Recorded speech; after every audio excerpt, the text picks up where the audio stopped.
I now humbly like to invite our Krishna Pradeep sir to address the gathering and share his valuable insights with us. So today's program is being named as Pariksha Pe Charcha. So exams అనేవి భయపడడానికి కాదు, celebration చేసుకోవడానికి. Exams is usually మనం exam అనగానే భయం వేస్తుంటుంది. పైకి చూపించకపోయినా అది లోపల లోపల నడుస్తూ ఉంటుంది. సో మీకు క్వశ్చనీర్ ఇచ్చాను, ఆ క్వశ్చనీర్ మీరు ఆన్సర్ చేశారు. ఇది నాకు ప్రిపేర్ కాలేదు కదా, ఈ క్వశ్చనీర్ ఇస్తే ఎట్లా ఆన్సర్ చేస్తారనే ఫీలింగ్ ఏం అవసరం లేదు. ఇది మన లైఫ్కి సంబంధించినటువంటి ఆస్పెక్ట్సే. సో ఈ క్వశ్చనీర్లో రైట్ ఆన్సర్స్ లేవు, రాంగ్ ఆన్సర్స్ ఉండవు, మార్క్స్ ఇవ్వరు.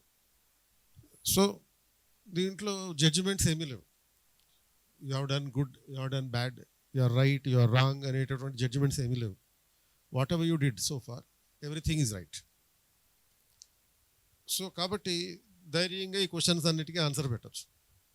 ఏంటివి ఆన్సర్ పెట్టలేనివి ఏం కావు. Suppose right now my examination goal is to improve understanding, to improve the score, just pass or to somehow finish the exams. ఈ 4 ఆప్షన్స్ ఉన్నాయి. నీకు మనసులో కరెక్ట్గా ఏదనిపిస్తే అది పెట్టాలి. ఎక్స్ట్రాడినరీ ఆన్సర్లు పెట్టాల్సినటువంటి అవసరం లేదు. ఎందుకంటే ఈ క్వశ్చనీర్ నేను తీసుకోను, మళ్ళీ మీ టీచర్లకు ఇవ్వాల్సిన అవసరం లేదు. ఇందులో మార్కులు ఇవ్వం కాబట్టి మీ పేరెంట్స్ కూడా ఇవ్వరు. నీ దగ్గరే ఫోల్డ్ చేసేసి పెట్టుకోవాలి, లేకపోతే ఇష్టం లేదనుకుంటే చింపేసి పడేయచ్చు కూడా. సో ఏదైనా చేసుకోవచ్చు నువ్వు. కాబట్టి ఏది ఆన్సర్ పెట్టినా కానీ కరెక్టే. తప్పు ఆన్సర్ అంటే ఏమీ లేదు. నీ మనసులో ఆనెస్ట్గా ఏదనిపిస్తే అది. My biggest priority in the next 20 days, ఎందుకంటే ఇంకో 20 daysలో మ్యాక్సిమం, అంటే అటు ఇటు ఒక 1 or 2 days తీసేసిన. ఈరోజు 2nd కదా, February 2nd, రేపు 3rd అనుకుందాం. రేపు నుంచి లెక్క పెడితే 26th నుంచి ఎగ్జామ్స్ కదా. ఒక 1 day ముందు కట్ చేసుకున్నా కానీ మధ్యలో ఇక అటు ఇటు పోయినా 14th అట్లా పోయినా కానీ 20 days ఉందా అనుకుందాం. సో ఈ 20 daysలో నీ బిగ్గెస్ట్ ప్రయారిటీ ఏంటి? What ever you feel right, what ever your heart feels. అంటే కన్సిస్టెంట్ రివిజన్ చేయాలా, ఎందుకంటే ఈ పార్టీకి మీరు ప్రీ ఫైనల్స్ రాసి ఉంటారు, హాఫ్ ఇయర్లీ కంప్లీట్ అయి ఉంటుంది, అండ్ వీకెండ్ టెస్టులు రాసి ఉంటారు. కాబట్టి కొంతమందికి కన్సిస్టెంట్ రివిజన్ ఈ 20 daysలో మీ సబ్జెక్టులు ఏదైతే ఈజీ ఉంటాయో లేకపోతే స్టఫ్ ఉంటాయో వాటిని ప్రాక్టీసింగ్ ది క్వశ్చన్స్, అంటే ఈ ప్రీవియస్ ఇయర్ క్వశ్చన్స్ ఏవైనా కానీ లేకపోతే టెస్టుల్లో పెట్టినవి కానీ, or completing the syllabus, or లేకపోతే రెడ్యూసింగ్ ద స్ట్రెస్. అందరూ కొంతమంది ప్రిపేర్ అయి ఉంటారు కానీ కొంచెం ఎగ్జామ్స్ భయం అని చెప్పాం కదా, దానివల్ల స్ట్రెస్ ఫీల్ అవుతుంటారు. ఎగ్జామ్స్ అనేవి సెలబ్రేషన్ చేసుకోవడానికి తప్ప భయపడడానికి కాదు. ఇప్పుడు మొన్న సంక్రాంతి ఫెస్టివల్కి ఇంటికి వెళ్ళారు, భయపడ్డారా? ఎందుకు భయపడలేదంటే అది సెలబ్రేషన్ కాబట్టి, సెలబ్రేషన్ మూడ్లో ఉన్నారు కాబట్టి. ఎగ్జామ్స్ కూడా అంతే. తేడా ఏంటి? సంక్రాంతి 3 రోజులు జరిపారు, ఎగ్జామ్స్ 5 రోజులు 6 రోజులు జరుపుతారు. అంతే. ఎంజాయ్ చేయాలి, ఎగ్జామ్స్ని ఎంజాయ్ చేయడం. And after the result I want to feel, results వచ్చిన తర్వాత, ఎగ్జామ్ రాసేసో రిజల్ట్ వచ్చిన తర్వాత ఏం చేయాలనుకుంటున్నాం? Proud of your effort. చాలా బాగా రాశాను, మస్తు రాసినాం ఎగ్జామ్ అన్నట్టుగా ఫీల్ అవ్వడం. సాటిస్ఫైడ్, బాగుంది అనుకోవడం. ఆర్ రిలీవ్డ్, అమ్మాయి ఎగ్జామ్స్ అన్నీ అయిపోయినాయి, ఇంకా దరిద్రం వదిలిపోయిందని ఫీల్ అవ్వడం. ఆర్ రిగ్రెట్ఫుల్, ఏదో సబ్జెక్ట్ తేడా కొడుతుందే అనిపించేటటువంటి ఫీల్ అవ్వడం. ఆ రిగ్రెట్ఫుల్ అంటే నువ్వు ఏదైతే అనుకుంటావో అది రాయి. There is nothing, nobody to judge you. I believe success mainly depends on smart planning, or hard work, or luck, or pressure from others. Pressure from others అంటే మన దగ్గర టీచర్లు అలాగూ ప్రెజర్ చేయరు, మీకు మోటివేషన్ చేస్తారు, బూస్టప్ ఇస్తారు. Maximum మీకు ప్రెజర్ చేస్తే పేరెంట్స్ చేసే అవకాశం ఉంది. పేరెంట్స్ కూడా ఎక్కువగా నాకు తెలిసి మిమ్మల్ని మోటివేషన్ చేసే టైపే ఉంటారు.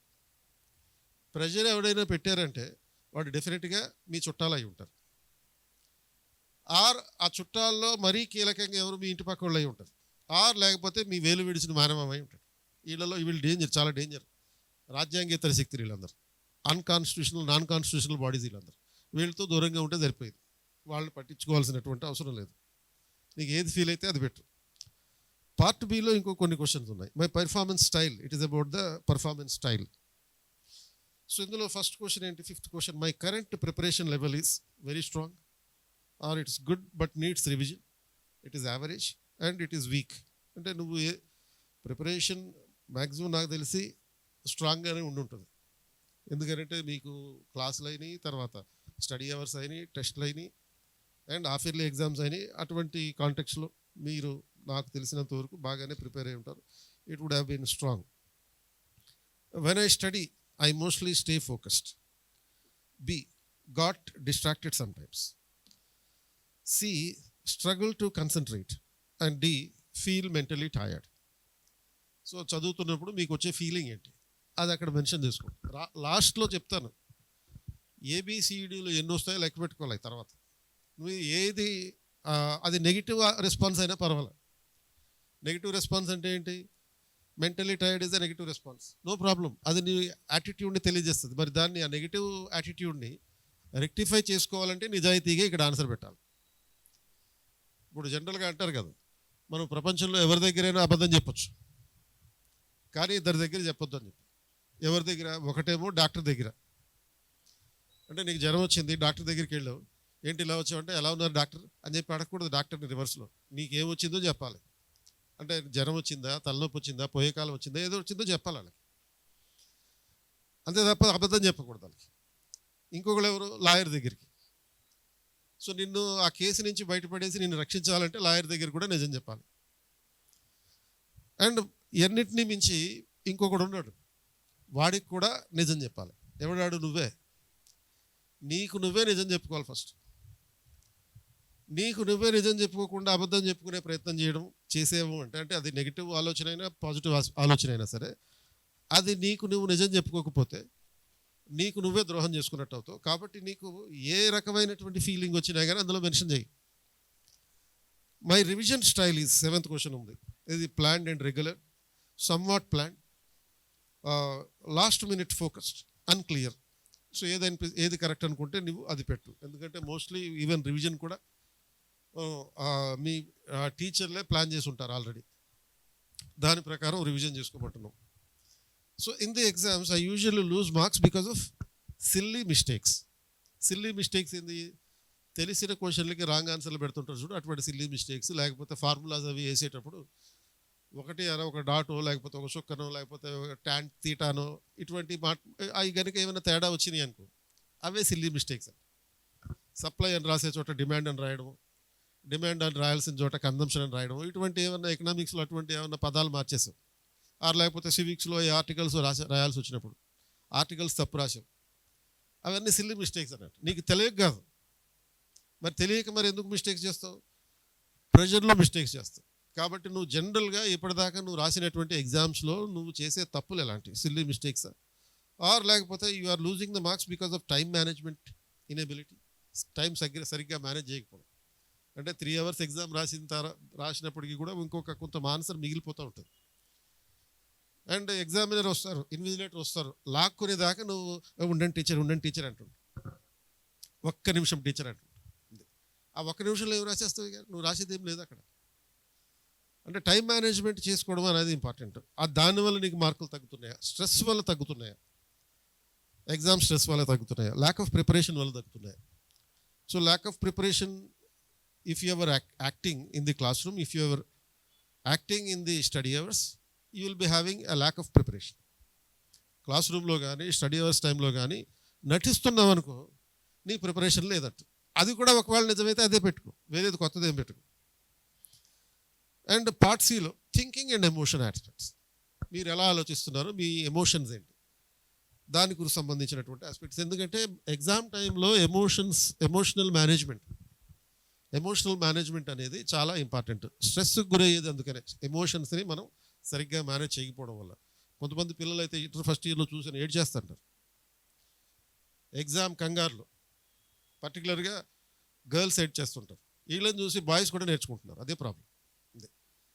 సో ఇక్కడ బాయ్స్ గర్ల్స్ అన్ని జెండర్ డిఫరెన్సెస్ తీసుకురావడం కాదు, కానీ బట్ చిన్నప్పటి నుంచి మన పేరెంట్స్ అట్లా పెంచడం వల్ల ప్రాబ్లం ఏమైంది అంటే, గర్ల్స్ తమకున్నటువంటి స్ట్రెస్ని ఏడుపు రూపంలో తగ్గించేసుకుంటారు. అది చాలా మంచిది యాక్చువల్గా ఏడవడం అనేది. ఏడవండి, మనసారా ఏడవండి, కడుపారా ఏడవండి, ఇది సాధ్యమైనంత వరకు ఏడవండి. ఏడవడం ద్వారా మీ స్ట్రెస్ని తగ్గించుకోండి అంతే. ఆ స్ట్రెస్ తగ్గిపోవడం తప్ప అది ఏమీ ఉండదు దానివల్ల ప్రయోజనం. అంటే it is the best thing that you are doing in your life is to cry. కన్నీళ్ల రూపంలో నీ స్ట్రెస్ని తగ్గించేసుకుంటున్నావు. ఒక్కొక్కడికి ఒక్కో రకం ఈ స్ట్రెస్ని తగ్గించుకునేటటువంటి పద్ధతులు, కాబట్టి అది తప్పేం కాదు. అండ్ తర్వాత ఈ యాంగ్షియస్నెస్ అంటే భయం వేయడం కావచ్చు, లేకపోతే ఈ నర్వస్ ఫీల్ అవ్వడం కావచ్చు. సో ఇటువంటి when I think about the exams I feel calm. అంటే రోజు వచ్చేదే కదా, నేనేం చెప్పాను, ఎగ్జామ్స్ అంటే ఏం చేయాలని చెప్పాము, సెలబ్రేషన్ చేసుకోవాలని చెప్పి. సో సెలబ్రేషన్ మూడ్లో ఉంటావా, స్లైట్లీ నర్వస్గా అవుతావా, లేకపోతే యాంగ్షియస్ అవుతావా, లేకపోతే very scared about it. Exams అంటే చాలా భయం వేయడం అనే పరిస్థితి. And another aspect, if a paper goes very badly, I usually stay balanced, feel upset but recover, overthink and lose confidence. ఏది జరిగితే అది చేయండి. My self talk before the exam sounds like. Self talk అంటే ఏంటి అంటే, మనం జనరల్గా చాలామంది పిల్లలు హాస్టల్లో ఉంటారు కాబట్టి, హోమ్ సిక్ ఉంటుంది కాబట్టి, మమ్మీని డాడీని మాట్లాడాలనిపిస్తూ ఉంటుంది కాబట్టి యూజువల్గా ఎగ్జామ్స్కి ముందు మమ్మీ డాడీతో మాట్లాడుతుంటారు. అండ్ మమ్మీ డాడీతో మాట్లాడడమే కాకుండా మనలో మనం కూడా మాట్లాడుకోవాలి. పిచ్చోడు అనుకుంటారు అనుకోండి, అది వేరే స్కీము. బట్ మనలో మనం మాట్లాడుకోవడం అనే దాంట్లో తప్పు లేదు, దాన్ని సెల్ఫ్ టాక్ అన్నట్టు. It is self talk is not only useful to reduce your stress. అంటే మనలో మనం మాట్లాడుకోవడం మన స్ట్రెస్ని తగ్గించేదే కాకుండా భయాన్ని పోగొట్టేది కూడా. ఇప్పుడు చిన్నప్పుడు మీరు ఎప్పుడైనా అర్ధరాత్రి 11 o'clock, 12 o'clock, 1 o'clock ఆ టైంలో ఒంటరిగా వెళ్ళారా రోడ్డు మీద? వెళ్తుంటే వెనకాల నుంచి ఎవరో టక్ టక్ టక్ టక్ మన వస్తున్నట్టుగా సౌండ్ వినిపిస్తుంది. వినిపించినప్పుడు ఏం చేసాం మనం? శ్రీ ఆంజనేయం, ప్రసన్న ఆంజనేయం అని చెప్పుకుంటే వెళ్ళిపోయాం. అది సెల్ఫ్ టాక్. అది ఆంజనేయ స్వామి అప్పుడు మనతో ఉన్నట్టు ఫీలింగ్. ఆ ఫీలింగ్ ఏదైతే ఉంటుందో ఆ ఫీలింగ్ సెల్ఫ్ కాన్ఫిడెన్స్ని బిల్డ్ చేస్తుంది. మన ఆత్మవిశ్వాసాన్ని పెంపొందించడానికి, సెల్ఫ్ కాన్ఫిడెన్స్ని పెంచడానికి ఉపయోగపడేటటువంటి పద్ధతి అది. సో దాన్ని సెల్ఫ్ టాక్ అని. కాబట్టి మనలో మనం మాట్లాడుకోవడం తప్పు లేదు. అటువంటి దాంట్లో ఏం చేస్తావు? ఐ ఆమ్ ప్రిపేర్డ్ అని నీకు నువ్వు చెప్పుకోవడం, లేకపోతే I will try my best అని నీకు నువ్వు చెప్పుకోవడం. And I hope questions are easy. అంటే రేపు రాబోయేటటువంటి ఎగ్జామ్లో ప్రశ్నలు ఏవైతే ఉన్నాయో అవి already polities or civics or already ఇచ్చినటువంటి క్వశ్చన్సే, మ్యాథ్స్ ఆర్ ఆల్రెడీ చెప్పిన క్వశ్చన్సే వస్తాయి. ఆర్ లేకపోతే ఎకనామిక్స్లో ఆల్రెడీ డిస్కస్ చేసిన క్వశ్చన్స్ వస్తాయి. ఆర్ లేకపోతే ఆల్రెడీ కాషన్ కియా కాబట్టి అవే క్వశ్చన్స్ వస్తాయి అనేటటువంటి పరిస్థితి ఉంటుంది. And what if I fail అనే ఆలోచన వస్తుందా, ఏమొస్తుంది అనేది కరెక్ట్గా మెన్షన్ చేయండి, so that I can suggest you. So 12th question, the thought that disturbs me the most is not giving my best, not meeting expectations, comparisons with others and fear of failure. జనరల్గా మన పర్ఫార్మెన్స్ని parents ఇతరులతో పోలుస్తారు. And ఇది చాలాదన్నట్టుగా మనకు మనం కూడా పోల్చుకుంటాం. వాడికి ఎక్కువ మార్కులు వచ్చినాయి, ఈ అమ్మాయికి తక్కువ మార్కులు వచ్చినాయి, నాకన్నా నేను గొప్పవాడిని, ఇలా కంపారిజన్స్ చేసుకోవడం అవాయిడ్ చేయండి. అవతలోడికి నాకన్నా ఎక్కువ మార్కులు వచ్చినా నీకేం ప్రయోజనం లేదు, అవతలోళ్ళకి నీకన్నా తక్కువ మార్కులు వచ్చినా నీకు వచ్చేదేం లేదు. కాబట్టి కంపారిజన్స్ అవసరం లేదు. ఒకవేళ కంపారిజన్ చేసుకునేటటువంటి పరిస్థితి ఉంటే ఏంటి? దెన్ పార్ట్ డీలో support system. Right now I need from parents what you need from your parents. ఈ 20 రోజుల్లో మీ పేరెంట్స్ నుంచి మీరు కోరుకునేది ఏంటి?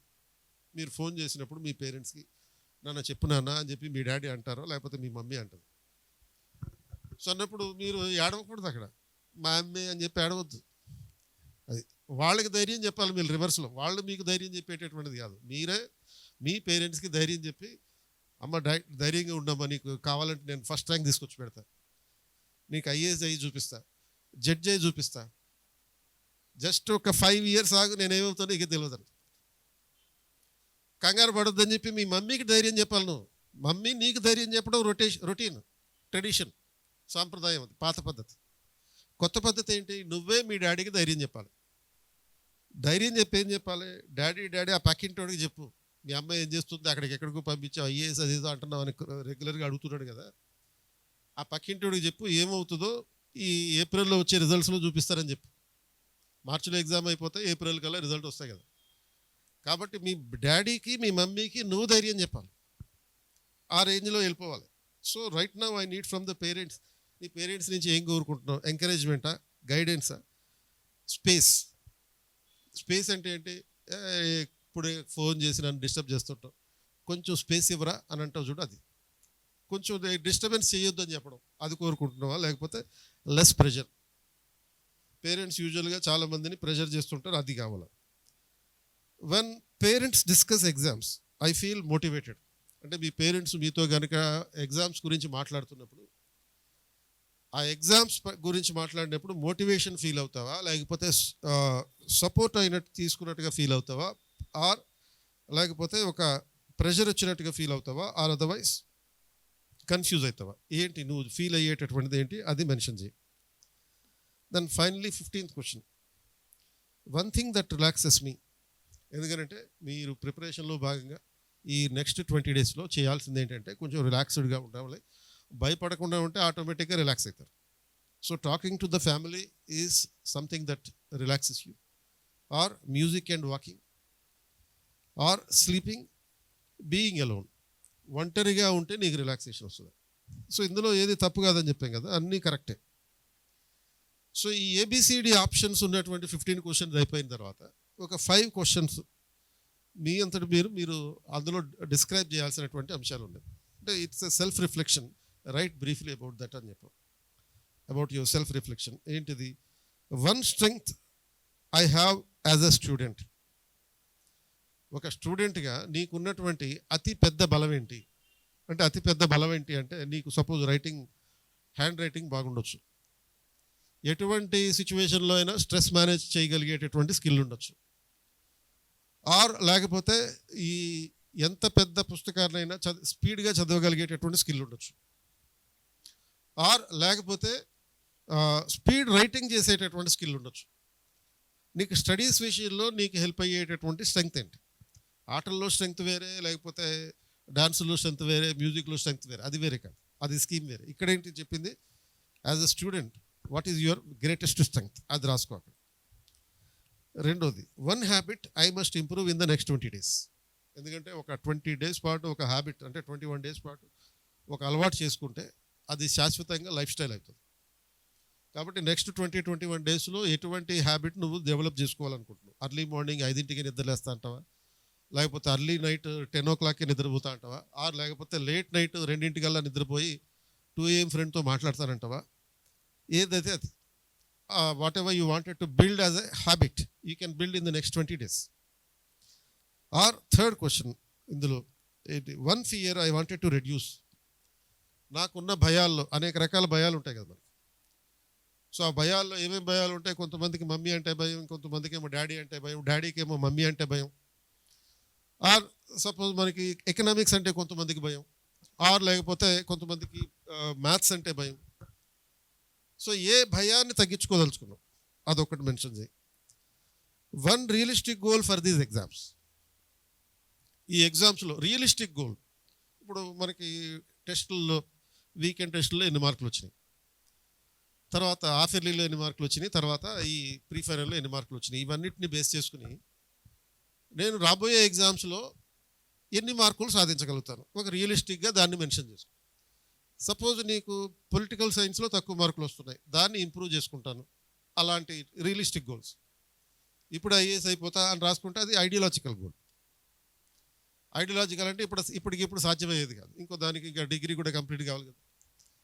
సో రియలిస్టిక్ గోల్ ఏంటో మెన్షన్ చేసుకో. నాకు చెప్పక్కల, నీకు నువ్వే మెన్షన్ చేసుకో. And one thing I want my parents to understand about me. ఇది ఎవ్వరికి చెప్పే విషయం కాదు, పేరెంట్స్ కూడా, కాకపోతే రాయి అక్కడ.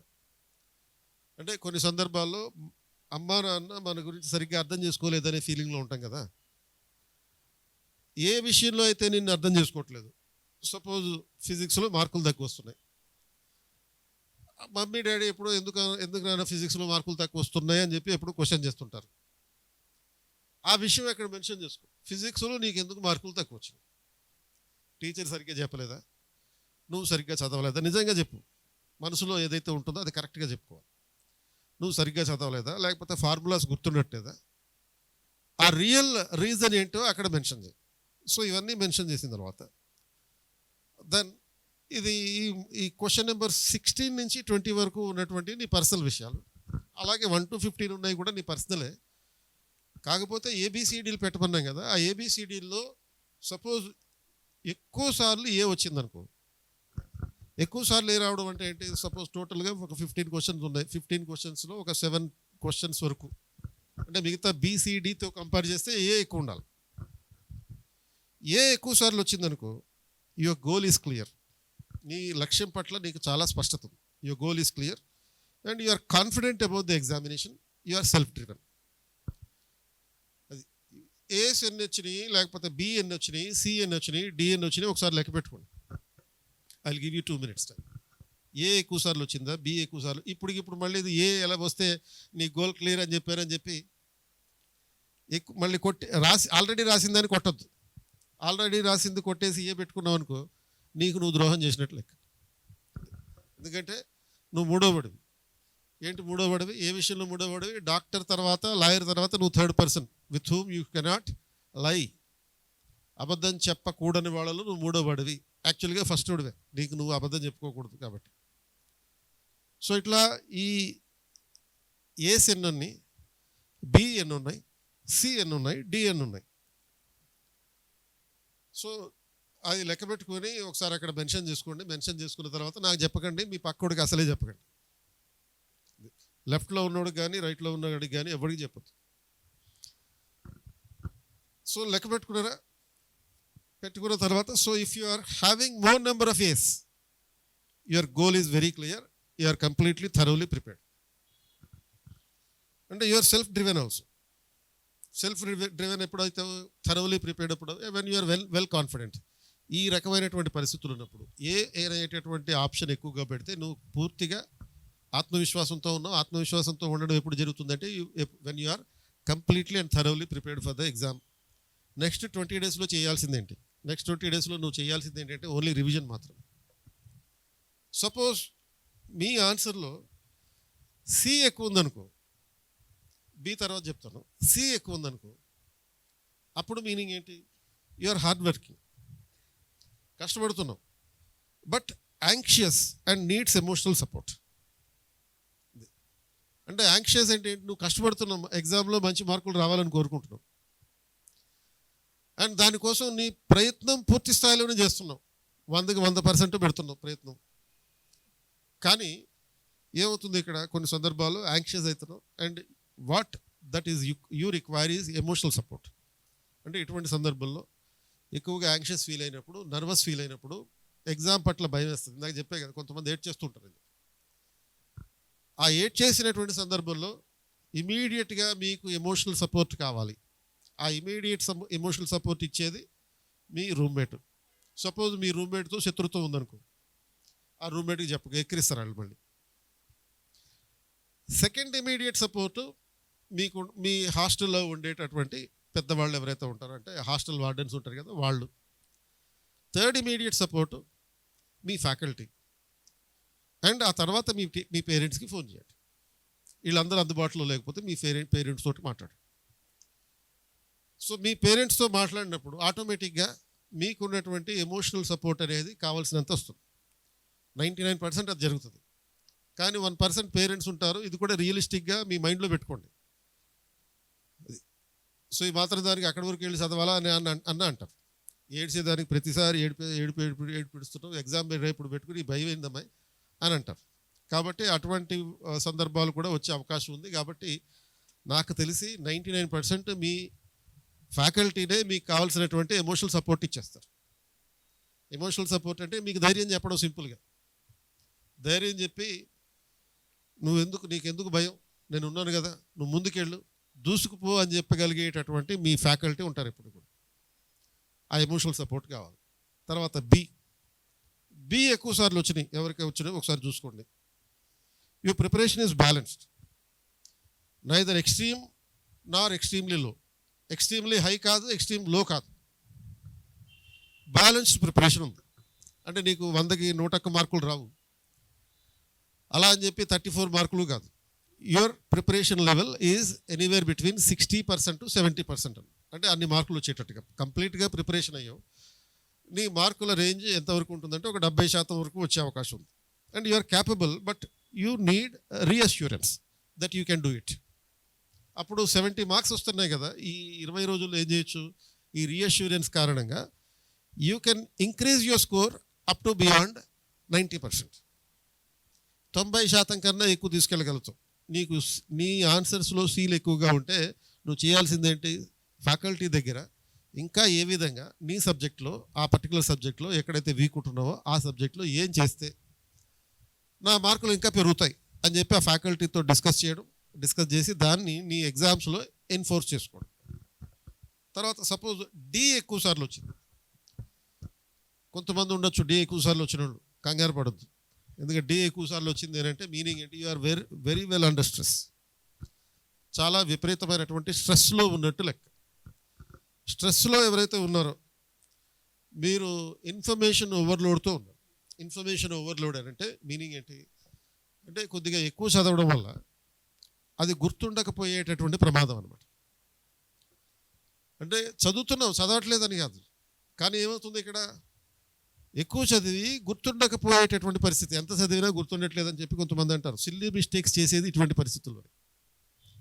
తెలిసిన వాటికే తప్పులు పెట్టడం అనేది ఇక్కడ సందర్భంగానే. కాబట్టి ఆ స్ట్రెస్ అనేది నేను ఎక్కువ గురి చేస్తున్నటువంటి పరిస్థితి. డి ఎక్కువ ఆన్సర్స్ ఎక్కువ సార్లు వస్తే అది నువ్వు ఓవర్లోడ్ అయ్యి ఉన్నావు. And you need some support system, immediate support system కావాలి. అంటే నీ ప్రిపరేషన్ బాగుంది కానీ చదివింది గుర్తుండట్లేదు. కాబట్టి ఏం చేయాలి?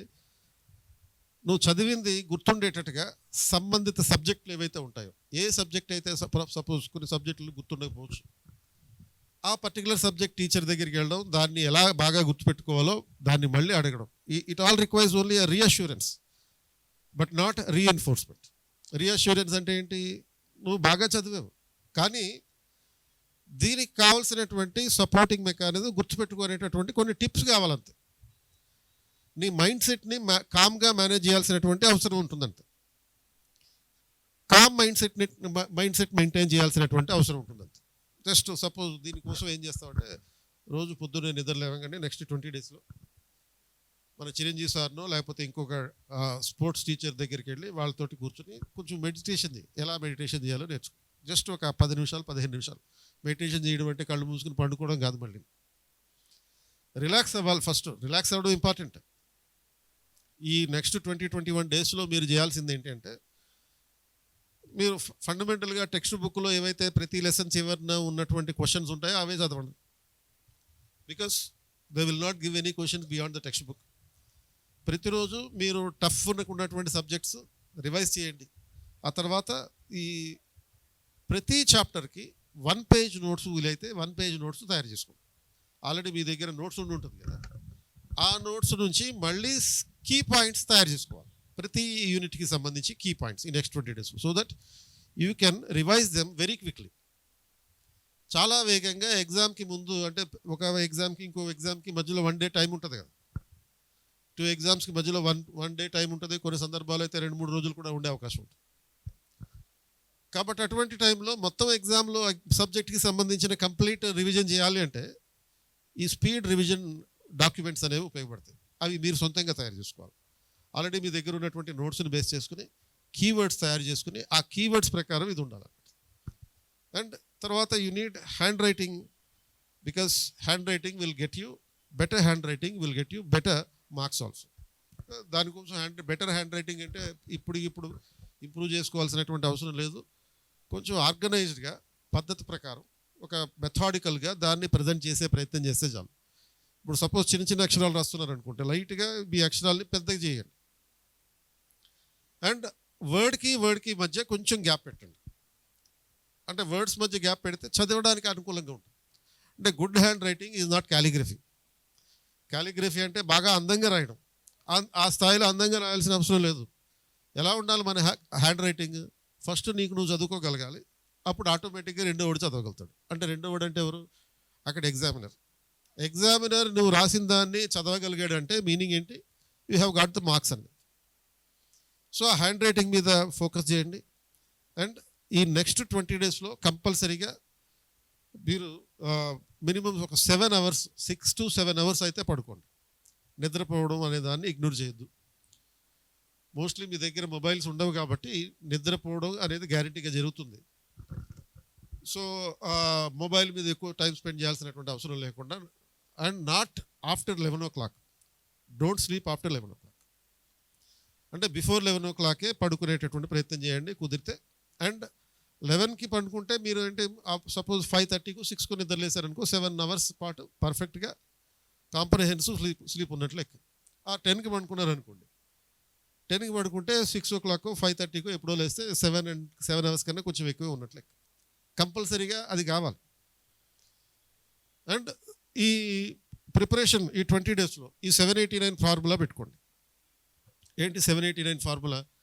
7 అవర్స్ స్లీప్, 8 అవర్స్ నీకు ఇతర యాక్టివిటీస్ ఉంటాయి కదా, యాక్టివిటీస్ అన్నీ చేసుకోవాలి. అంటే తినడం కానీ, లేకపోతే రిలాక్స్ అవ్వడం కానీ, లేకపోతే ఒక 10 నిమిషాలు 20 నిమిషాలు పేరెంట్స్తో మాట్లాడడం కానీ, లేకపోతే కొంచెం సేపు ఆడుకోవడం కానీ, ఒక 8 అవర్స్ దానికి పెట్టుకోండి. 9 అవర్స్ చదువుకోండి. దేనికి అదే కావాల్సినటువంటి, అంటే రోజుకి 9 గంటలు చదివామంటే ఎన్ని గంటలు నీకు అందుబాటులో ఉన్నట్టు నెక్స్ట్ 20 డేస్లో? 180 గంటలు అందుబాటులో. ఇప్పుడు సిఈసి స్టూడెంట్స్ ఎవరైతే ఉంటారో 180 డివైడెడ్ బై 5 వేసుకోండి. ఎంపీసీ ఎంఈసీ వాళ్ళు 180 డివైడెడ్ బై 6 వేసుకోండి. ఒక్కొక్క సబ్జెక్ట్కి అంతంత టైం ఉన్నట్లు లెక్కప్పుడు. అంటే 180 అవర్స్ ఒక 5 days ఎగ్జామ్ కోసం మీరు అందుబాటులో ఉంది ప్రస్తుతానికి. మళ్ళీ ఎగ్జామ్ స్టార్ట్ అయిన తర్వాత ఇంకొక 48 అవర్స్ కూడా టైం మీకు అందుబాటులో వస్తుంది. అండ్ ఆ 48 అవర్స్లో మళ్ళీ ఆ ఎగ్జామ్స్ తర్వాత ఒక్కొక్క రోజు గ్యాప్ వచ్చినా కానీ 9 అవర్స్ మళ్ళీ అందుబాటులోకి ఉంటాయి. అంటే మీరు ఇప్పుడే ఐఏఎస్ రాస్తున్నట్టుగా 18 గంటలు రోజుకు చదవక్కర్లా. ఇప్పుడు దాంట్లో సగం చదువుకుంటే చాలు. ఇంటర్మీడియట్ ఎగ్జామ్ కాబట్టి నువ్వు గుర్తుపెట్టుకున్న దాన్ని రీప్రొడ్యూస్ చేయాలి కాబట్టి 9 hours will be the best preparation time. Divide your time into this 789 formula, that's all. 7 hours sleep, sound sleep without any disturbance. 8 hours other activities including your sports or yoga, exercise. ఏం చేస్తావో అది చేసుకో, తింటావా లేకపోతే ఇంకేదైనా చేస్తావా. And 9 గంటలు మాత్రం ఖచ్చితంగా పర్ఫెక్ట్గా చదువుకునే ప్రయత్నం చేయి. అండ్ సో ఈ రకంగా ఏం చేసినా కానీ అల్టిమేట్లీ దాని ఉద్దేశం ఏంటి అంటే ధైర్యంగా ఎగ్జామ్కి వెళ్ళడం, ఎగ్జామ్ రాసేటప్పుడు ఎంజాయ్ చేయడం. మొన్న ఫస్ట్ టైంలో ఎంజాయ్ చేశారా, భయపడ్డారా? ఎంజాయ్ చేశారు, మామూలుగా చేయలేదు, చూశాను కదా. కాబట్టి అది ఆ ఫెస్ట్ ఎలా అయితే ఎంజాయ్ చేశారో ఎగ్జామ్ కూడా. ఫస్ట్ ఏమో 2 days pest, exams 5 to 6 days pest. MPC వాళ్ళకైతే 6 రోజులు, సిఈసీ వాళ్ళకైతే 5 రోజులు ఫెస్ట్. సో ఈ ఫెస్ట్ని బాగా సెలబ్రేట్ చేయండి. కాబట్టి ఎగ్జామ్ నాకు భయం వేస్తుంది, ఎగ్జామ్ వల్ల స్ట్రెస్కి గురవుతున్నాను, ఎగ్జామ్ గురించి ఆలోచిస్తే ఏడుపు వస్తుంది. ఏడుపు వచ్చి ఏం చేస్తావు? ఏడు చేస్తావు, మంచిదే, నో ప్రాబ్లం. ఏడవడం అనేది ఆరోగ్యానికి చాలా మంచిది. ఏడవండి, మీకోసం మీరు ఏడవండి.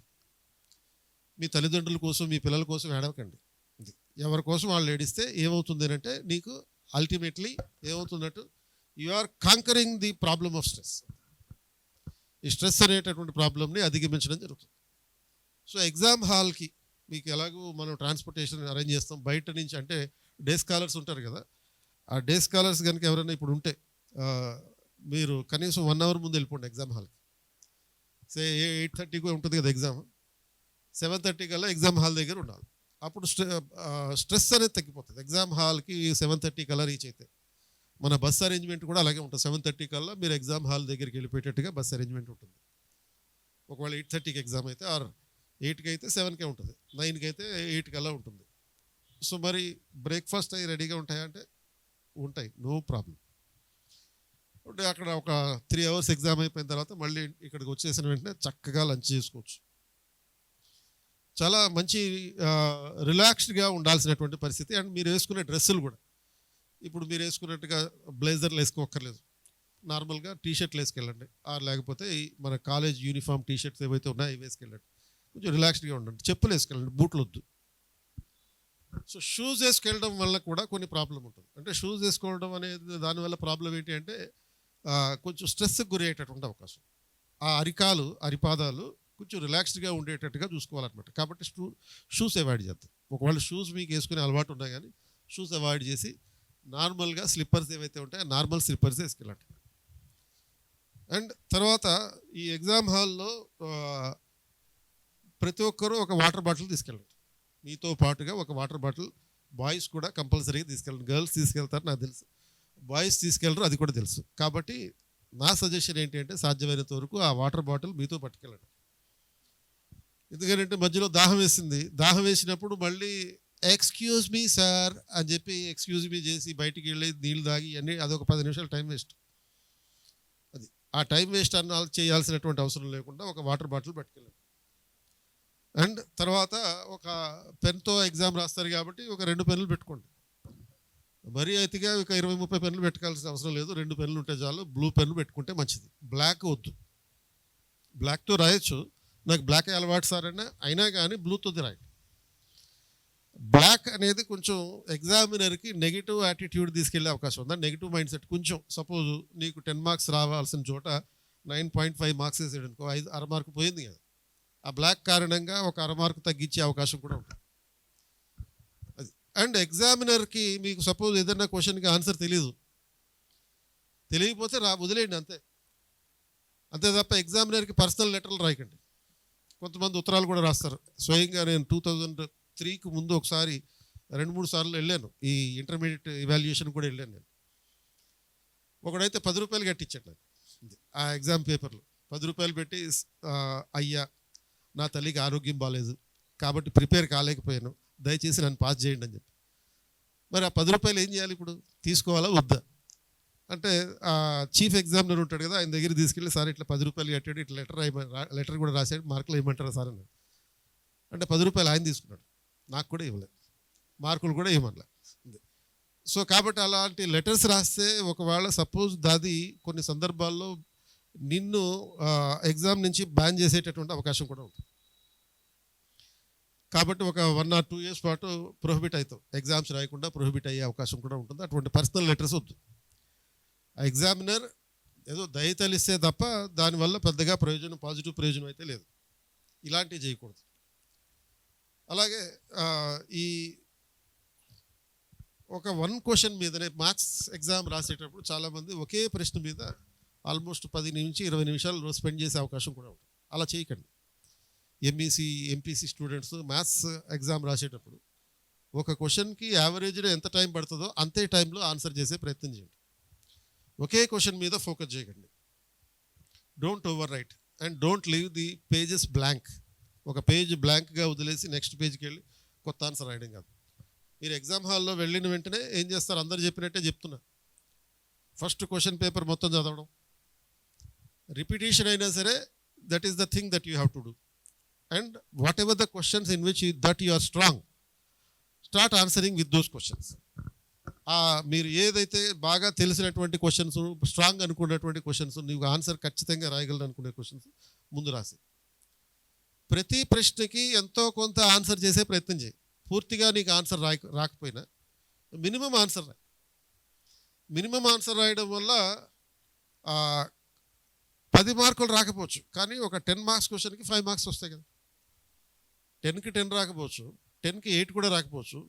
అట్లీస్ట్ నువ్వు కనీసం దానికి సంబంధించినటువంటి ఇంట్రడక్షన్ రాసావనుకో, ఆ క్వశ్చన్కి సంబంధించిన ఇంట్రడక్షన్ రాసావనుకో చాలు. ఆ క్వశ్చన్ని డిఫైన్ చేయి చాలు. ఏమని డిఫైన్ చేస్తా? డిఫైన్ చేయడం అంటే ఏంటి? ఇప్పుడు సపోజ్ ఆ అమ్మాయి ఎవరో పాదయాత్ర అంటే ఏంటి అనంది. ఎగ్జాక్ట్లీ అంతే, పాదాల మీద యాత్ర. సో అట్లా డిఫైన్ చేయ క్వశ్చన్ని. ఆడపిల్ల అంటే ఏంటి? ఎగ్జాక్ట్లీ, ఈడపిల్ల కాదు ఆడపిల్ల అంటుంది. సో కాబట్టి అలాంటి క్వశ్చన్ డెఫినేషన్ చేయడం అంతే. మినిమం ఎంతో కొంత రాస్తే కరెక్ట్ అయి ఉండాలి. ఇప్పుడు సపోజ్ పాదయాత్ర, పాదాల మీద యాత్ర, రైటా రాంగా? రైట్ కాదు, కానీ తప్పు కూడా కాదు. కాబట్టి ఎగ్జామినర్ తలబట్టుకోవాలి, వీడికి 1 మార్క్ వేద్దామా 0 వేద్దామా అని చెప్పి. మినిమం 1 మార్క్ అయితే పడుతుంది. It should be suitable. అంటే ఈ లెటర్స్ రాయడం లాంటివి కాదు అది. దాని క్వశ్చన్కి రిలవెంట్గానే ఉంది ఎంతో కొంత. ఇది ఎప్పుడు జరగాలి, నీకు అసలు ఆ క్వశ్చన్ గురించి ఏమాత్రం తెలియదు అనుకున్నప్పుడు జరగాలి. అంతే తప్ప ప్రతి క్వశ్చన్కి ఇట్లనే ఆన్సర్ చేద్దాం అనేటటువంటి ప్రయత్నం. ఎందుకంటే నువ్వు ఇంత ప్రిపేర్ అయ్యావు కదా, ఆల్మోస్ట్ జూన్ జూలై నుంచి ప్రిపేర్ అవుతున్నావు, చదివిస్తున్నారు. తర్వాత మన ఫ్యాకల్టీ సూపర్గా చెప్తున్నారు. తర్వాత ఏమో ఈ వార్డెన్లు, తర్వాత స్టడీ అవర్స్లో ట్యూటర్లు చదివిస్తున్నారు. టెస్టులు రాసావు, హాఫ్ ఇయర్లీ రాసావు, ప్రీ ఫైనల్ రాసావు. ఇంత చేసిన తర్వాత నీకు తెలియకుండా అయితే ఏది ఆన్సర్స్ ఉంటుంది. You would be knowing everything about every aspect of your entire subject. Suppose మన కర్మ పండి ఏదైనా ఒక కారణం చేత ఆ టైంలో ఒక క్వశ్చన్కి మనకి ఆన్సర్ గుర్తు రాలేదు. అప్పుడు ఏం చేయాలంటే ఈ రకంగా రాయడం స్టార్ట్ అంటూ చేసామనుకో, రియల్ ఆన్సర్, యాక్చువల్ ఆన్సర్ అనేది కూడా వచ్చే అవకాశం ఉంటుంది, డెవలప్ అయ్యే అవకాశం కూడా ఉంటుంది. So these are the things that you remember. ఫండమెంటల్గా మీ ఫిజికల్ రిలాక్సేషన్ అవసరము. ఫిజికల్ రిలాక్సేషన్ అంటే అడ్డంగా పడుకోవడం కాదు. ఎట్లా పడుకోవాలి? 7 hours పడుకోవాలి నిలువుగానే. ఫిజికల్ రిలాక్సేషన్ అంటే ప్రతిరోజు కంపల్సరీగా ఈ ఫిజికల్ ఎక్సర్సైజ్ కూడా చేయాలి. So that your muscles will be in a stretched mode. కాబట్టి ఆ ఫిజికల్ ఎక్సర్సైజ్ చేయి, లేకపోతే ఆటలు అయితే ఆటలాడు, ఏదైతే అది. 3, రిలాక్సేషన్ అంటే చక్కగా 7 hours పడుకోవడం. రిలాక్సేషన్ అంటే అమ్మా నాన్నతో మాట్లాడడం. రిలాక్సేషన్ అంటే మీ మెంటార్స్తో మాట్లాడడం. రిలాక్సేషన్ అంటే నీ ఫ్రెండ్స్ తోటి మాట్లాడడం. రిలాక్సేషన్ అంటే టీచర్లు ఏదైతే చెప్తున్నారో చెప్పిన దాన్ని చక్కగా శ్రద్ధగా వినడం, దాన్ని పాటించడం, and making the teachers happy. Nothing more than that. ఈ రిలాక్సేషన్ అనేది ఇంపార్టెంట్. సో స్ట్రెస్కి గురవ్వాల్సిన అవసరం లేదు. ఇప్పుడు నీకు నీ నుంచి ఎప్పుడైనా నేను కానీ లేకపోతే మన టీచర్లు కానీ 100కి 100 మార్కులు రావాలి అని అనుకున్నావా? అక్కర్లా. నువ్వు లైఫ్లో మంచి సిటిజన్ అవ్వాలనే నేను కోరుకునేది ఎప్పుడు కూడా. సో కాబట్టి అటువంటి మంచి సిటిజన్ అవ్వాలి అంటే ఇలాంటివే techniques. You don't have to impress anyone, you have to impress yourself. మీ పేరెంట్స్ని ఇంప్రెస్ చేయాల్సిన అవసరం లేదు, టీచర్ని ఇంప్రెస్ చేయాల్సిన అవసరం లేదు, మన ఫ్రెండ్స్ని ఇంప్రెస్ చేయాల్సిన పని లేదు. And you are suppose to impress yourself. నీకు నువ్వు నచ్చితే చాలు, ఎవరికో నువ్వు నచ్చాల్సిన పని లేదు. సో అది మీకు ఏమన్నా క్వశ్చన్స్ ఉంటే అడగండి. I'll try to clarify. So if you have any questions, I will do that. So ఈ ప్రిపరేషన్ స్ట్రాటజీలో ఆర్ స్ట్రెస్ మేనేజ్మెంట్ ఎలా చేయాలి అనేటటువంటి విషయాలు. So first thing is questionnaire నిజాయితీగా ఆన్సర్ పెట్టుకోండి. దాంట్లో ఏ విధంగా క్యాలిక్యులేట్ చేసుకోవాలో చెప్పాను. దాన్ని బట్టి మీరు ఏం సొల్యూషన్ చేసుకోవాలో సొల్యూషన్స్ అన్నీ మీ దగ్గరే ఉంటాయి. ప్రత్యేకంగా ఎవరో సాల్వ్ చేయాల్సినటువంటి అవసరం లేదు. మ్యాథ్స్ అంటే ఎవరికి భయం ఉంది? ఇప్పుడు ఎంత గంట సేపు క్లాస్ వేస్ట్. ఎకనామిక్స్ అంటే ఎవరికి భయం ఉంది? మళ్ళీ సేమ్ ఆన్సర్. తగ్గినాయి, చేతులు తగ్గినాయి అన్నమాట. పొలిటికల్ సైన్స్ అంటే ఎవరికి ఇష్టం? పొలిటికల్ సైన్స్ ఇష్టం ఎవరికి? ఓకే, పాలిటీ బాగానే. కామర్స్ ఇష్టం ఎవరికి? కష్టం ఎవరికి? సో ఇంతే. ఇప్పుడు నేను క్వశ్చన్లు అడుగుతుంటే మీరు ఏమైనా స్ట్రెస్కి గురవుతున్నారా, ఎంజాయ్ చేస్తున్నారా? ఎంజాయ్ చేస్తున్నాం అంతే. మనకి భయపడుతుంటే భయపడతానే ఉంటాం. రివర్స్ భయపెట్టాలి మనం. మ్యాథ్స్ అంటే భయం అంటే ఇలా లేపారు చాలామంది. మ్యాథ్స్నే భయపెట్టాలి. నువ్వు మ్యాథ్స్ వల్ల భయపడ్డం కాదు, మ్యాథ్స్నే భయపెట్టాలి. ఇంకోటి ఏం చెప్పాను? పేరెంట్స్కి ధైర్యం చెప్పాలి. నువ్వు పేరెంట్స్ నీకు ధైర్యం చెప్పడం కాదు, పేరెంట్స్కి నువ్వే ధైర్యం చెప్పే స్థితిలో ఉండాలి. ఆ రకంగా. సో ఆ స్టైల్లో నువ్వు చేసేటటువంటి next 20 days make it everything fun. మీ దగ్గర ఆ స్కిల్స్ ఉన్నాయి.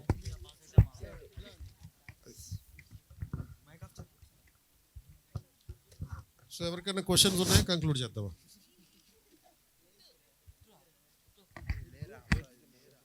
సో ఎక్కడైతే మీకు ఏదైనా ఒక టాపిక్ టఫ్ అనిపిస్తుందో, మీరు ఏదైతే ఒక సబ్జెక్ట్ టఫ్ అనిపిస్తుందో, మ్యాథ్స్ టఫ్ అంటున్నారు, భయం అంటున్నారు, సో అక్కడ ఈ మీ ఫ్యాకల్టీ తోటి కూర్చొని దాన్ని సాల్వ్ చేయించుకోండి.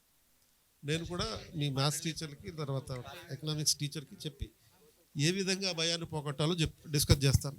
డిస్కస్ చేసి మళ్ళీ దాని ఆ సార్లు మీతో ఇంటరాక్ట్ అవుతారట. సార్ ఆ, హిస్టరీ గురించి ఏం అనలే కదా సార్. ఆ? హిస్టరీ ఆ హిస్టరీ గురించి ఏంటి? అంటే అన్ని సబ్జెక్ట్ గురించి చెప్పారు కానీ హిస్టరీ గురించి అనలే కదా సార్. హిస్టరీ కూడా ఒక సబ్జెక్టే, మీ సబ్జెక్టులో ఒకటే, కానీ జస్ట్ అట్లా క్యాజువల్గా చెప్పిన అంతే తప్ప హిస్టరీ గురించి అస్సలు భయపడక్కర్లే. ఎందుకంటే హిస్టరీ విషయంలో నువ్వు హెచ్ఈసీయా? HEC sir. ఇంకెవరు హెచ్ఈసీ ఎంతమంది ఉన్నారు ఒకసారి? మనందరం మనం ఒకటే. Okay sir. ఎందుకంటే I was also in the HEC. So కాబట్టి చాలామంది హిస్టరీ 10th క్లాస్ 1987లో 10th క్లాస్ చదివిన. Okay sir. 10th క్లాస్లో అప్పట్లో ఫస్ట్ క్లాసు సెకండ్ క్లాస్ అట్లా ఉండేవి. ఫస్ట్ క్లాస్ వచ్చింది నాకు, ఎందుకు వచ్చిందో తెలియదు, ఎలా వచ్చిందో కూడా తెలియదు, వచ్చేసింది అట్లా. వచ్చిన తర్వాత అందరూ మొత్తం చెప్పాను కదా ఇందాక, నాన్ కాన్స్టిట్యూషనల్ బాడీస్ కొంతమంది ఉంటారని చెప్పి. ఎవరు వాళ్ళ పేరేంటి, చుట్టాలు చుట్టుపక్కల వాళ్ళు. ఇక నన్ను మా పేరెంట్స్ దగ్గరికి వచ్చి ప్రెజర్ పెట్టారు, ఏమని ఎంపీసీ తీసుకోవాలి అని చెప్పి. ఎందుకంటే మ్యాథ్స్లో అన్ని మార్కులు వచ్చినాయి, సైన్స్లో అన్ని మార్కులు వచ్చినాయి, నాకు తెలుసు ఎందుకు వచ్చినాయి అనేది ఆ విషయం. కాబట్టి ఎంపీసీ తీసుకోమన్నారు. బట్ నాకు మాత్రం మ్యాథ్స్ అంటే భయం, మీలాగనే మ్యాథ్స్ వద్దనుకున్నా జీవితంలో. సో దాంతో నేను హిస్టరీ తీసుకున్నాను, అంటే హెచ్ఈసీ తీసుకున్నట్టు ఇంటర్మీడియట్. అప్పుడు చెప్పే కదా ఈ వేలు విడిచిన మేనం ఇలాంటి వాళ్ళు ఉంటారని చెప్పి. ఎందుకు పనికిరావు భవిష్యత్తులో హెచ్ఈసీ తీసుకుంటే అన్నారు. పనికి రాకుండా పోయామా? ఏదో ఒక పని చేసుకుంటూనే బతుకుతున్నాం కదా. సో కాబట్టి హిస్టరీ వల్ల ఎటువంటి సమస్యలు లేవు. కొంతమందికి హిస్టరీ అంటే మిస్టరీ అంటారు. మిస్టరీ కాదు. హిస్టరీ అనేది మనకి భవిష్యత్తును తెలియజేసేది, ఫ్యూచర్ని తెలియజేసేది. హిస్టరీ అంటే పాస్ట్ కదా, మరి ఫ్యూచర్ ఎందుకు? ఎందుకంటే పాస్ట్లో జరిగినటువంటి విషయాల్ని నేర్చుకుని మనం వాటి ఆధారంగా భవిష్యత్తుని నిర్మించుకుంటాం. కాబట్టి history is about the future, not about the past in my view. చరిత్ర అనేది భవిష్యత్తుని నిర్మించేది తప్ప గతానికి చెందింది కాదు. అంటే హిస్టరీలో కూడా మీకు మంచి రీజనబుల్ మార్కులు వస్తాయి, గట్టి మార్కులు వస్తాయి. ప్రాపర్గా మీరు క్రొనలాజికల్గా కాన్సెప్చువల్గా ఆన్సర్ రాస్తే చాలు. అంటే క్రొనలాజికల్ అండ్ కాన్సెప్చువల్ ఆన్సర్స్ ఉండాలి. కాన్సెప్చువల్గా అంటే ఏంటి? ఇండస్ వ్యాలీ సివిలైజేషన్ గురించి రాస్తున్నాం అనుకో, ఆ ఇండస్ వ్యాలీ సివిలైజేషన్లో వాళ్ళ లైఫ్ స్టైల్స్ ఎలా ఉన్నాయి, వాళ్ళకి సంబంధించినటువంటి ఎకనామిక్ సిస్టమ్ ఎలా ఉంది. అంటే ఇప్పుడు సపోజ్ ప్రస్తుతం జరుగుతున్నటువంటి ప్రతి కాంటెంపరీ విషయాన్ని నేను కంపల్సరీగా ఇండస్ వ్యాలీ సివిలైజేషన్తో కంపేర్ చేసుకుంటాను. ఇప్పుడు సపోజ్ అమెరికా ట్రంప్ ఇండియా మీద టారిఫ్లు ఇంపోజ్ చేస్తున్నాడు అని చెప్పి న్యూస్ చదివాను అనుకో, నాకు ఇమీడియట్గా ఇండస్ వ్యాలీ సివిలైజేషన్ గుర్తొస్తుంది. ఎందుకు గుర్తొస్తుంది? అప్పట్లో ఇంటర్నేషనల్ బిజినెస్ జరిగిందా లేదా? జరిగింది. మరి అప్పట్లో మరి ఈ టారిఫ్లు ఉన్నాయా? లేవు. అప్పుడే బాగుండేది కదా, స్వేచ్ఛగా ఎవడి వ్యాపారం వాడు చేసుకునేవాడు. అలాగే ఇండస్ వ్యాలీ సివిలైజేషన్లో ఒక బొమ్మ దొరికిందంట, టెర్రకోట బొమ్మ, ఒక అమ్మాయి బొమ్మ. ఆ అమ్మాయి ఎలా ఉంది? చక్కగా మేకప్ చేసుకుంటూ ఉంది. అప్పుడు నాకేమర్థమైంది? అమ్మ ఈ లేడీస్ అప్పటి నుంచి మేకప్లు చేసుకుంటున్నారా అనే విషయం అర్థమైంది. సో ఎందుకు మేకప్ చేసుకుంటున్నారు? ఎందుకు మేకప్ చేసుకుంటున్నారంటే వాళ్ళకి కొంచెం టైం ఉంది. ఇప్పటిలాగా టైం ఉండడం అంటే ఏంటి? ఇప్పట్లాగా అప్పుడున్నటువంటి లేడీస్ ఉద్యోగాలు చేయాలి, దాంతోపాటు ఇంటి పనులు చేయాలి అనే పరిస్థితి లేదు. ఇంటి పనులు చేయడానికి జెంట్స్ ఉండేవారు. జెంట్సే బయటికి వెళ్ళి వ్యవసాయం చేశారు. ఎందుకంటే అప్పుడు ఉన్నటువంటి అల్యూవియల్ సాయిల్ చాలా గట్టిగా ఉండేవి కదా. అండ్ హంప్డ్ బుల్ అనేది కూడా ఉండేది, దాంతో వ్యవసాయం చేయాలి. అంటే అది ఎంత మళ్ళీ ఒక 10 feet హైట్ ఉంటుంది అది, ఆ బుల్ అనేది. దాన్ని ఉపయోగించి నాగలు పెట్టాలి, అదెంత 10 feet లెంగ్త్ ఉంటుంది. అంత పెద్ద నాగలను ఉపయోగించి అంత గట్టిగా ఉండేటటువంటి నేల మీద వ్యవసాయం చేయాలంటే ఓన్లీ అది జెంట్స్కి మాత్రమే కుదురుతుంది. వాడికి మంచి 6 pack ఇటువంటి అన్నీ ఉంటాయి కాబట్టి. తర్వాత ఉమ్మడి కుటుంబాలు ఉంటాయి కదా, అప్పుడు జాయింట్ ఫ్యామిలీ సిస్టమ్ ఉండేది. వంట చేయాలంటే లేడీస్తో కుదరదు. ఎందుకంటే మళ్ళీ వంట చేయాలన్నా ఆ ఉమ్మడి కుటుంబానికి ఒక 20-30 మంది ఉండే ఫ్యామిలీకి జెంట్సే ఇది చేయాలి, వంటలు చేయాలి. లేడీస్ని వంట చేయమని చెప్పి ఎప్పుడు చెప్పలా, రిలాక్స్ అవ్వమన్నారు లేడీస్ని, ఖాళీ కూర్చోమన్నారు. మరి ఖాళీ కూర్చోకుండా టైం బోర్ కొడుతుంది కదా, చక్రవాకం ఇలాంటి సీరియల్స్ అప్పట్లో లేవు. మరి అప్పుడు ఏం చేశారు?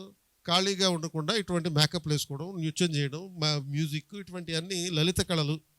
లలిత కళ కాదు, ఇద్దరు కాదు, ఒకటే. ఆ లలిత కళలు నేర్పించారు అంతే. అంటే there was women empowerment in those days అనే విషయం నాకు అర్థమైంది. అంటే సొసైటీలో మహిళా సాధికారికత ఉంది, మహిళలకి గౌరవం ఇచ్చారు, మహిళల్ని శక్తిగా ట్రీట్ చేయడం అంటే అది కాన్సెప్ట్. ఆ కాన్సెప్ట్ని అనుసరించడం జరగాలి. ఆ తర్వాత వచ్చినటువంటి ముఘల్ సామ్రాజ్యం, ఢిల్లీ సల్తనత్, ఇటువంటి అన్ని ఆ నేపథ్యంలోనే ఇవి జరిగినాయి. ఏది? మహిళల మీద దాడులు జరిగినాయి అనే పరిస్థితి ఉంది. మొట్టమొదటిసారిగా మనకి భారతదేశంలో ఒక సతీ సహగమనం అనేది ఎప్పుడు జరిగింది? 510 ADలో జరిగింది, గుప్తుల కాలంలో చివరిలో. ఆ తర్వాతనే మనకి ఈ ఢిల్లీ సల్తనత్ ఇవన్నీ రావడం మొదలైంది. ఢిల్లీ సల్తనత్ వచ్చిన తర్వాత, మొఘల్స్ వచ్చిన తర్వాతనే ఈ ఉమెన్ డిజెంపవర్మెంట్ అనేది మొదలైంది. వాళ్ళు వచ్చిన తర్వాతనే మహిళలు ఎక్కువగా ఈ సతీ సహగమనం చేయడం అనేటటువంటిది మొదలైంది. అంతే తప్ప అంతకు ముందు కాదు. ఇండస్ వ్యాలీ సివిలైజేషన్లో కానీ లేకపోతే ఆరియన్ సివిలైజేషన్లో కానీ మహిళని శక్తిగా కొల్చారు. ఆవిడ రిలాక్స్ అవ్వమన్నారు. కష్టమైన పనులు ఏమైనా ఉంటే మేము చేస్తామని చెప్పారు జెంట్స్ అందరూ. వ్యవసాయం చేయడం కానీ, లేకపోతే వంట చేయడం కూడా కష్టమే, పెద్ద పెద్ద పాత్రలతో తయారు చేయాలి కదా వంటలు. అందుకే ఇప్పుడు మహాభారత్లో కూడా ఏం చేశారు? భీముడు వంట చేశాడు కానీ ద్రౌపదిని ఎప్పుడు వంట చేయమని కొడుతుంది మళ్ళీ చేయమంటే. అలాగే నలుడు వంట చేశాడు కానీ దమయంతి ఎప్పుడు వంట చేయలేదు. కాబట్టి ఈ వంటలు ఇవన్నీ ఇప్పుడు అలవాటు చేసినాయి. ఎప్పుడు? బ్రిటిష్ వాడు వచ్చిన తర్వాత అలవాటు చేసినాయి, అంతకుముందు లేదు. సో హిస్టరీ చదివితే మనకి అటువంటి విషయాలు అర్థం కావాలి. సోషల్ లైఫ్ ఎలా ఉంది, కల్చరల్ లైఫ్ ఎలా ఉంది, విమెన్ స్టేటస్ ఎలా ఉంది, ఎకనామిక్ సిస్టమ్ ఎట్లా ఉంది, పొలిటికల్ సిస్టమ్ ఎట్లా ఉంది, ఇది కాన్సెప్చువల్గా అర్థం చేసుకోవడం. అంటే ఇటువంటి అంశాలని మనం కనుక రాసేవనుకో డెఫినెట్లీ ఎగ్జామినర్ ఇంప్రెస్ అవుతాడు.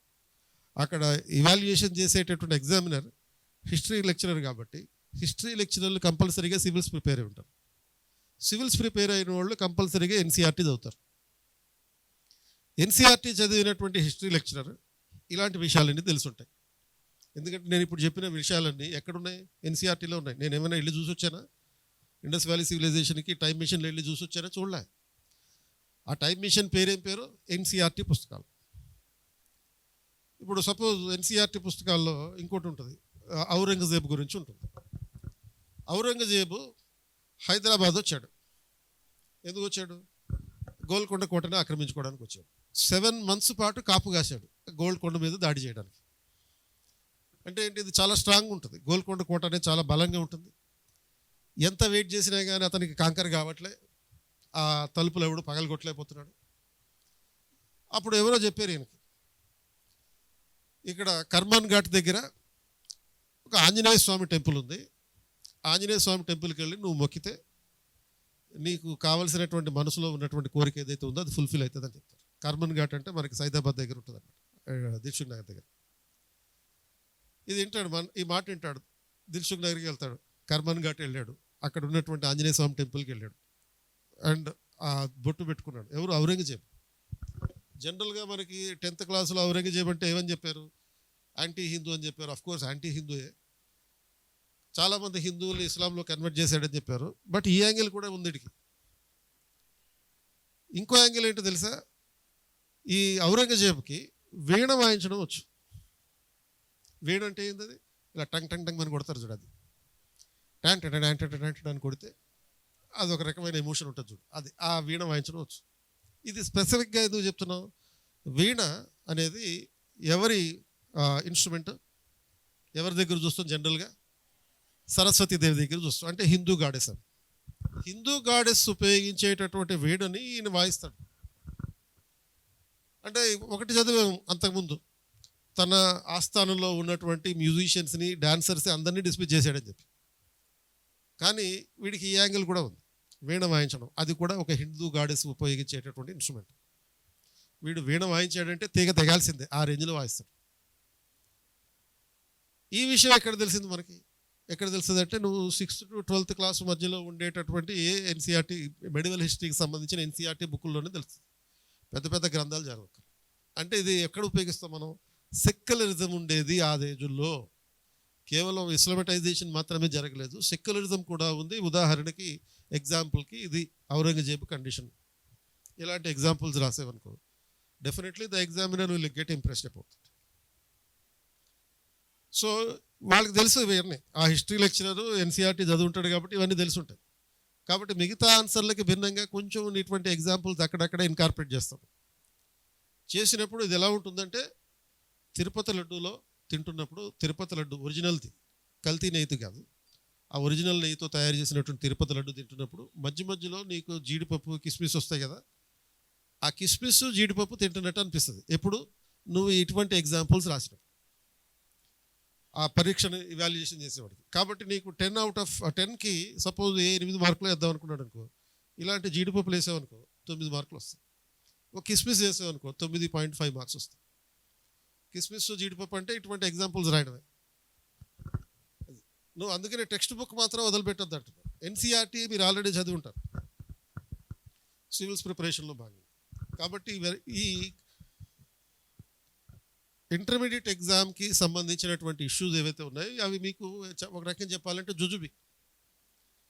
అంటే with the preparation that you have along with the civil service foundation or ఈ వన్ నేషన్ వన్ కరికులంలో భాగంగా you can answer, you can write any exam in the country. So దేశంలో ఏ exam అన్నా రాయగలిగేటటువంటి ప్రిపరేషన్లో ఉన్న మీకు ఇంటర్మీడియట్ ఒక లెక్క, తుస్సుమనేటటువంటి ఎగ్జామ్. సో దాన్ని ఇట్లా ఉఫ్ అనేటట్టుగా తీసేయచ్చు, అలా ఉంటుంది, అంత సింపుల్గా ఉండేటటువంటి. కాబట్టి మీకు ఏదైనా సబ్జెక్టు మర్చిపోయాను అని చెప్పలేదనంటే ఏమి దాని మీద నాకు ఇష్టం లేదని కాదు, ఇంగ్లీష్ చెప్పలే, లేకపోతే లాంగ్వేజెస్ చెప్పలే, దాని మీద నాకు పైతే ఐడియా లేకపోయింది. Sir, as most of the students, our strength is sleeping. Then what we have to do? So when you are feeling sleepy, what you are supposed to do is you have to sleep first. అది ఎందుకంటే మనకి regular sleep ఎప్పుడైతే problem అవుతుందో, regular sleep అంటే ఏది night 7 hours sleep ఏదైతే అంటున్నావో ఆ regular sleep disturb అయినప్పుడు డే టైంలో స్లీపీ ఫీలింగ్ వస్తుంది. అలాగే ఇప్పుడు ఎప్పుడైనా సపోజ్ మీకు నిద్ర రావట్లేదు అనుకో, కొంతమందికి నిద్ర రాని పరిస్థితి కూడా ఉంటుంది. నిద్ర రానప్పుడు ఏం చేయాలి? చదవాలి. ఆటోమేటిక్గా దాని అంతటా స్లీప్ వస్తుంది. చదువుతుంటే ఓవర్ స్లీపింగ్ ఫీలింగ్ అవుతుంది అనుకో, then it is not a matter of your physical problem, it's a matter of your psychological stress. So ఆ ఎగ్జామ్ గురించి మీరు తీవ్రంగా స్ట్రెస్కి గురవుతున్నారు అనేది దానికి కారణమవుతుంది. అంటే ఒక జనరల్గా ఏం చేస్తారంటే వెన్ యూఆర్ ఫీలింగ్ స్లీపీ, జనరల్గా చాలామంది చేసేది అంటే సివిల్స్ ఆస్పిరెంట్స్ అశోక్ నగర్లో అక్కడ ఉంటుంటారు కదా, వాళ్ళు స్లీప్ రాకుండా ఉండడం కోసం చేసే పని ఇలాంటి నిద్రమత్తు లాంటి పరిస్థితి వచ్చినప్పుడు ఫేస్ వాష్ చేసుకోవడం, ఆర్ లేకపోతే ఫిజికల్ ఎక్సర్సైజ్ అంటే డిప్స్ కొడుతుంటారు. ఫిజికల్ ఎక్సర్సైజ్ అంటే డిప్స్ కొడతారు. అంటే ఆ స్లీపీ ఫీలింగ్ వచ్చినప్పుడు డిప్స్ కొట్టడం అంటే ఏంటి? ఫిజికల్ ఎక్సర్సైజ్ లాంటిది. అది మామూలుగా ఫ్లాట్గా పడుకొని కిందకి పైకి లేస్తారు చూడు, అది ఆ డిప్స్ కొట్టడం చేస్తారు. ఆ డిప్స్ కొట్టడం నీకు అలవాటు లేదనుకో, గుంజిల్తి కింద కూర్చొని పైకి లేవడం. ఒక 9 తీస్తే చాలు. 10 ఎందుకు వద్దు? ఆటోమేటిక్గా 9 తీసేవి కాబట్టి 10 కూడా తీస్తాం. 9 వరకు లాగాం కదా, ఇంకొకటి లాగేస్తే అయిపోతుంది కదా అని చెప్పి 10 లాగేస్తాం. అప్పుడు మళ్ళీ నువ్వు యాక్టివ్ అయిపోతావు. అది సో ఈ రెండు చేస్తారు జనరల్గా చాలామంది స్టూడెంట్స్. నేను అబ్జర్వ్ చేసిన దాని ప్రకారం ఎప్పుడైతే నిద్ర వచ్చినట్టుగా ఫీల్ అవుతారో మొహం కడుక్కుంటారు, అండ్ రెండోది ఇటువంటి ఫిజికల్ వర్కౌట్ చేస్తారు సార్. అండ్ మూడోది జనరల్గా చేసేది నైట్ టైము కరెక్ట్గా పడుకుంటారు. ఎస్ సార్, నాకు ఒక డౌట్ ఉంది సార్. ఇప్పుడు ఎగ్జామ్ టైంలో మన ఫ్రెండ్స్తో మాట్లాడినప్పుడు మనకు స్ట్రెస్ రిలీఫ్ అవుతుంది, దానివల్ల మనకు అడ్వాంటేజే. కానీ అలా మాట్లాడడం వల్ల మనకు టైం వేస్ట్ అవుతుంది, మనకు స్టడీ మీద ఎఫెక్ట్ పడుతుంది అని చెప్పి భయంగా ఉంది సార్. దాని గురించి ఏం చేయాలి? సో ఇది కరెక్టే. అయితే నీకు ఎప్పుడు నువ్వు ఫ్రెండ్తో మాట్లాడాలి? ఎగ్జామ్ గురించి స్ట్రెస్ ఫీల్ అయినప్పుడు. మరి ఎగ్జామ్ గురించి స్ట్రెస్ ఫీలింగ్లోనే అదే స్ట్రెస్ ఫీలింగ్లో నువ్వు చదువుతూనే ఉన్నావు అనుకో, అది ఇంకా ఎక్కువ డిస్టర్బెన్స్. కాబట్టి కొంచెం రూత్లెస్గా ఉండాలి ఈ మాట్లాడే విషయంలో, రూత్లెస్గా ఉండాలి. రూత్లెస్గా అంటే ఏంటి? ఇప్పుడు పేరెంట్స్తో మాట్లాడమని చెప్పాను, ఎంతసేపు మాట్లాడమన్నాను? టైం కూడా చెప్పాను, రోజు ఒక 5 to 10 minutes అంతే. నీ ఫ్రెండ్స్తో మాట్లాడు, అది కూడా 5 to 10 minutes అంతే, నాట్ మోర్ దెన్ దట్. అంటే ఎప్పుడూ కూడా స్ట్రెస్ మనం తీసుకోకూడదు, స్ట్రెస్ అవతలోడికి ఇవ్వాలి. మన స్ట్రెస్ని అవతలోడికి ఇచ్చేయాలంటే వాడితో ఒక 5 నిమిషాలు మాడి వాడి జీవితం మీద విరక్తి వచ్చేటట్టు చేయాలి. అప్పుడు నువ్వు ట్రాన్స్ఫర్ చేస్తున్నావు, అప్పుడు నీ స్ట్రెస్ తగ్గుతుంది, అవతలోడికి పెరుగుతుంది. వాడు ఏం చేయాలి, అప్పుడు వాడు ఇంకోటికి ఇవ్వాలి. అల్టిమేట్గా మన పేరెంట్స్కి ఇచ్చేయాలి, ఆర్ లేకపోతే మన రాజ్యాంగేతర శక్తులు ఉన్నాయి కదా వాళ్ళకి ఇచ్చేయాలి. సో కాబట్టి ఫ్రెండ్స్తో మాట్లాడడం అంటే అనంతంగా మాట్లాడితే అది టైం వేస్టే. 5 నుంచి 10 నిమిషాలు మాత్రమే మాట్లాడు, ఎప్పుడైతే when you're feeling stress about the preparation. Sir అలాగే ఏంటంటేనా, ఇప్పుడు మనం ఫ్రెండ్స్ ఉంటారు కదా సార్, ఫ్రెండ్స్ వల్ల మనం ఇప్పుడు డిస్ట్రాక్టెడ్ ఫీల్ అవుతున్నందుకు వాళ్ళకి ఫేస్ టు ఫేస్ ఇట్లా చెప్పడం వల్ల ఏమన్నా చెప్పొచ్చా, లేదంటే చెప్పొచ్చు, చెప్పాలి. చెప్పడం వల్ల వాళ్ళు ఫీల్ అవుతారేమో అని చెప్పి ఫీల్ కొంచెం- అవునాయి, లేకపోతే నువ్వు ఫీల్ అవుతావు కదా, జీవితాంతం ఫీల్ అవుతావు. అది ఒకవేళ నువ్వు చెప్పకపోతే. మొహమాటం వద్దు. ఒక సివిల్స్ ఆస్పిరెంట్గా మనకు ఫండమెంటల్గా ఉండాల్సినటువంటి లక్షణం ఏంటంటే మొహమాటాలు వద్దు. నీ స్ట్రెస్ తగ్గించుకోవడానికి పక్కడితో మాట్లాడుతున్నావు, వాడు టైం వేస్ట్ అవుతుందని ఫీల్ అవుతుంది. ఫీల్ అయినప్పుడు వాడు వెంటనే చెప్పేసి వెళ్ళి నా టైం వేస్ట్ చేస్తుంది, నేను ఎక్కువ మాట్లాడుకుంది. సార్ మీరు ఇంటర్మీడియట్ చదివేటప్పుడు ఇలాంటి స్ట్రగుల్స్ మీరు ఎట్లా దాటారు కొంచెం చెప్పగలుగుతారా? అసలు నాకు స్ట్రగుల్సే లేవు. ఒక రకంగా చెప్పాలంటే I was completely free. Sir మీరు అందుకే సార్ గ్రేట్ ఎప్పటికైనా. సార్ మీరు అందుకే గ్రేట్ సార్ ఎప్పటికైనా, అందుకే మా కేపీ సార్ అంటారు. సో ఎందుకంటే